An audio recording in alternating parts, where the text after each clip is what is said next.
Hey family, it's Naisha, and we're on with another word. And today's word is coming out of Ephesians 6. And this topic is a topic that we should all take heed to. We should take heed to every part of the Bible. But this commandment, it says, is the first commandment with a promise. And we're coming out of Ephesians 6, verses 1 through 3. I'm reading out the NLT. It says, "Children, obey your parents, because you belong to the Lord, for this is the right thing to do. Honor your father and mother. This is the first commandment with a promise. If you honor your father and mother, things will go well for you, and you will have a long life on the earth." Now,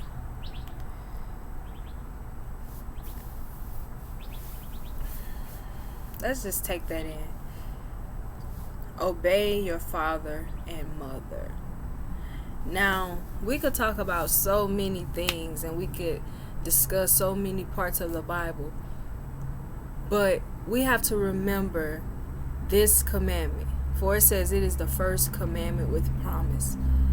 For if you honor your father and mother, things will go well for you and you will have a long life on the earth. When I was younger, my grandmother, she used to be like, "You shorten your days." And that mean like you're shortening your life on earth when you like disobey your parents.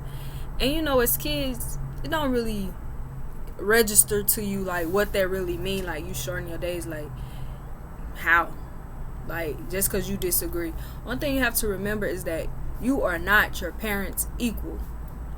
You are not your parents equal.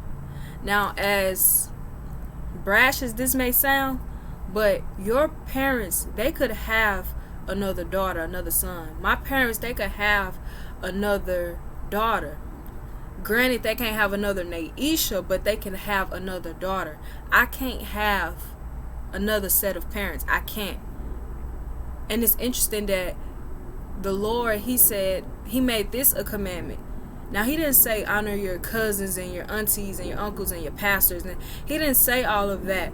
But again, there's another commandment that says love your neighbor as yourself. And who is your neighbor? Anybody who you come across with, who you cross paths with, is your neighbor. It's not your physical neighbor, though they are your neighbor too. But this neighbor is considered anyone you come in physical contact with that cross your path. That is your neighbor.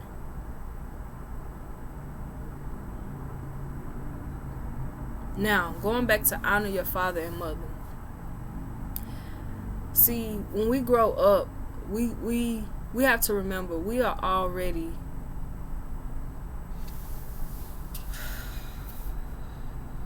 yeah.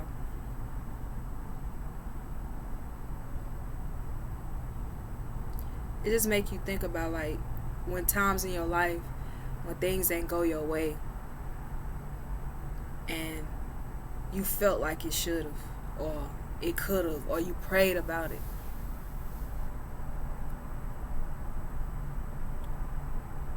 Granted, do that mean people that died young, all people that died young, were they disobedient to their parents? No, that's not what this is saying. This is saying if you expect things to go well for you, if you expect to live a long, prosperous life, you're going to have to honor your father and mother. No matter how you were raised, no matter who raised you, no matter if you ever even met your parents, you have to honor them. The first practical step in honoring your father and mother is by addressing them as such. You don't address them as by their name. You're not their equal. You're not their friend. See, and if you don't father and mother, like with me, I address my parents, mama, daddy, ma, dad, like. But you honor them and you keep them in high regard. You put them in a place higher. You don't put them on the same level as everybody else.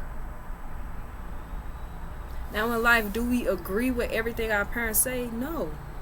We don't even agree with a lot of stuff that we say a lot of the times. Well, at one point. You should now be agreeing with what you're saying.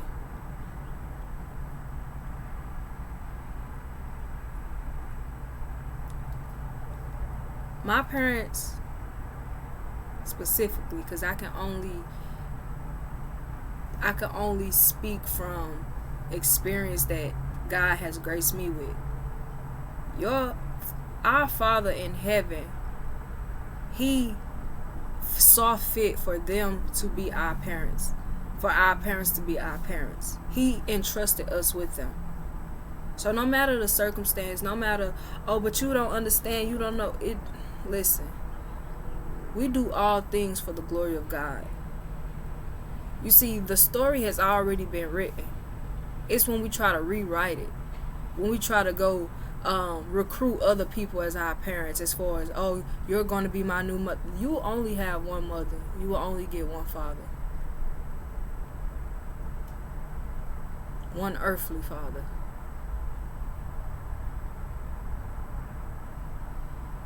And a lot of the times, depending on how our relationship is with our parents, we like equate that to our relationship with God. We have to remember, God is not a man. God is not a human. God has no human limitations on him. For all limitations, all boundaries were placed by the Creator.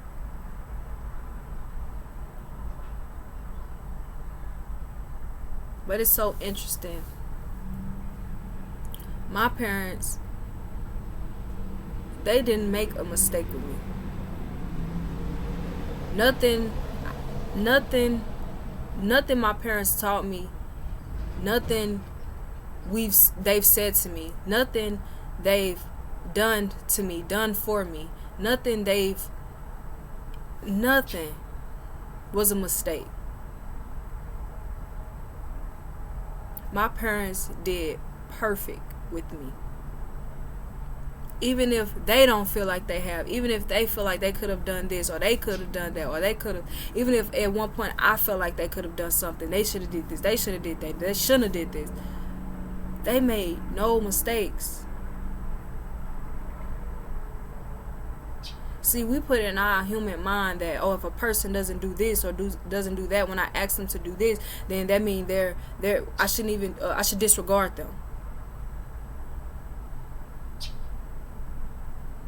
The first people in this world that will tell you no is your parents, whether they verbalize it or don't. That's the first no you will hear. Your parents, see, we are our parents 2.0, I like to say.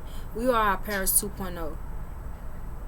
Just take a minute to think about this. When you grow up and when you mature into an adult, through all of your adolescence, through all of your childhood, look at yourself today and equate yourself. See how you measure up to your parents. And when I say this, everything that is Naisha is my parents. My very existence is my parents. Because your parents, they shape your first outlook on relationships. They shape you as to what kind of food you will like, what kind of music you will like, what kind of movies you will like.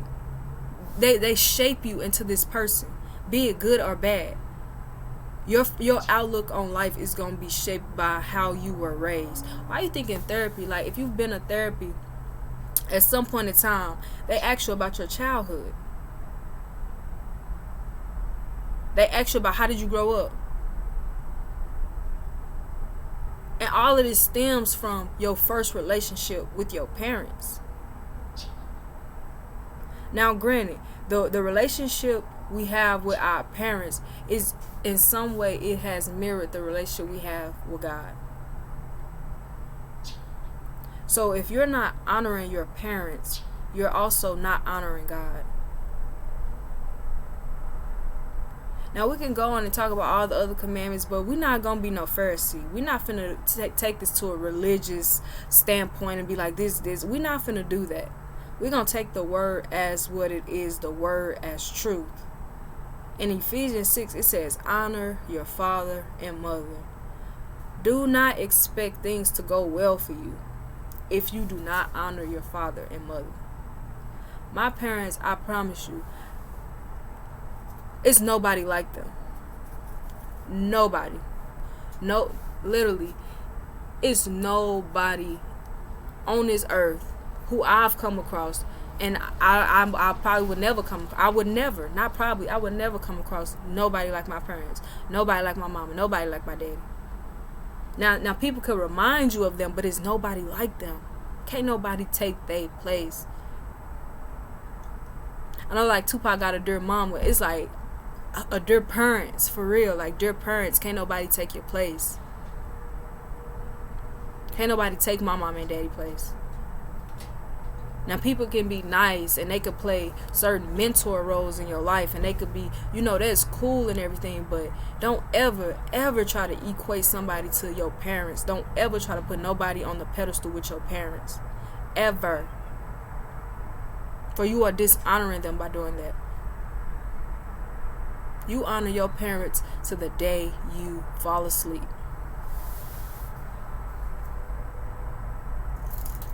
I couldn't imagine, like at 23 years old, my parents already had 3 kids, already married, already living life, like not just their life, but they got mouths to feed. And I'm 23 now. And I couldn't imagine having 3 kids right now, like at this point in my life. Like, what? But that doesn't goes to say that my parents, like, when I say I can't give no credit to, first of all, God is all glory, honor, and praise to God. And then right after that, any other credit that's due, it's like, I thank God for my parents. Thank God for them. The woman that you see today, with everything, learning, unlearning, growing, maturing, is because of my parents.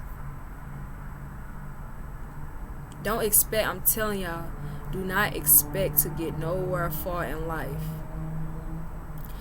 It's like, it's insanity. It's like you trying to, if you expecting to get somewhere far in life and you dishonoring your mother and father, it says so in the word. The word says it. Now you can try to counteract whatever. The word still stands. See, I know a lot of people, they like to go down to verse 4, and this was me, because when I say a lot of people, I'm telling you, I speak from experience.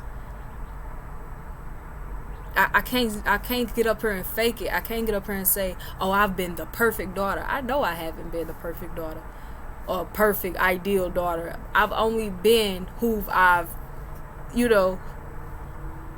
haven't been the perfect daughter.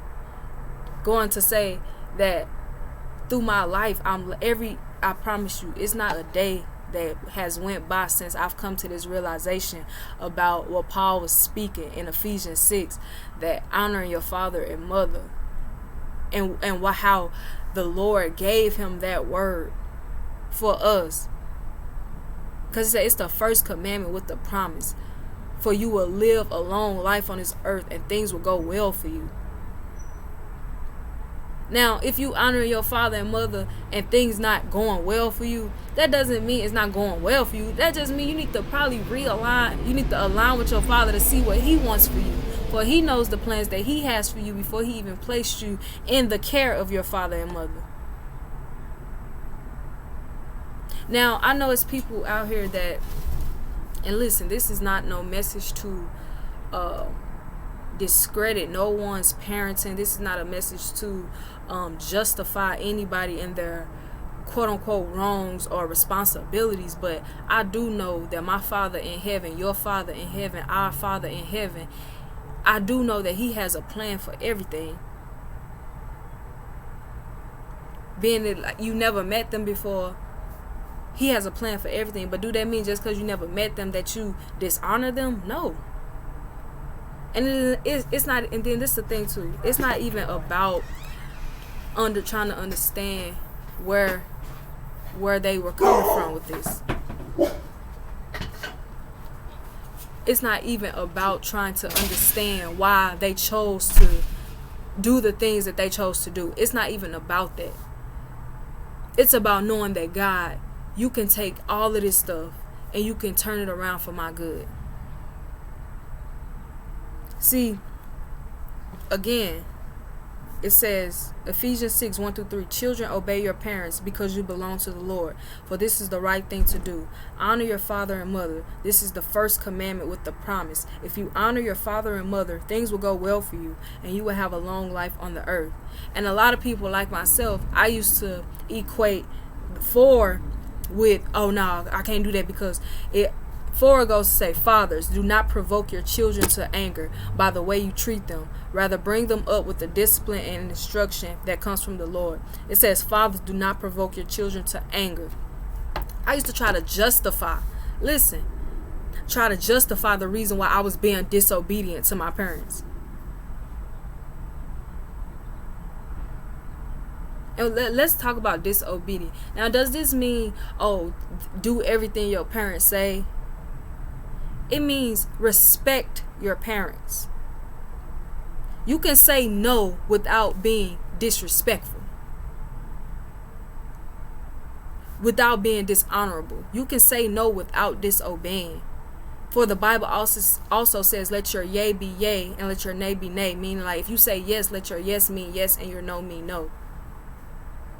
It by no means is it saying that whatever your parents tell you to do, if they tell you to go jump off a bridge, you go jump off a bridge. Like, come on, y'all. You know we have to use common sense.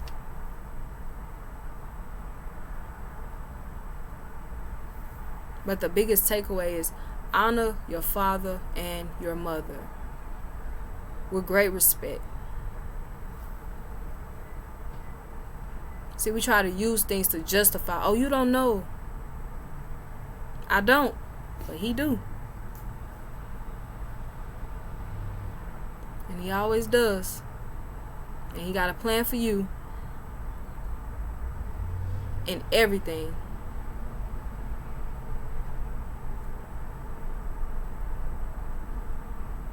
In the name of Jesus.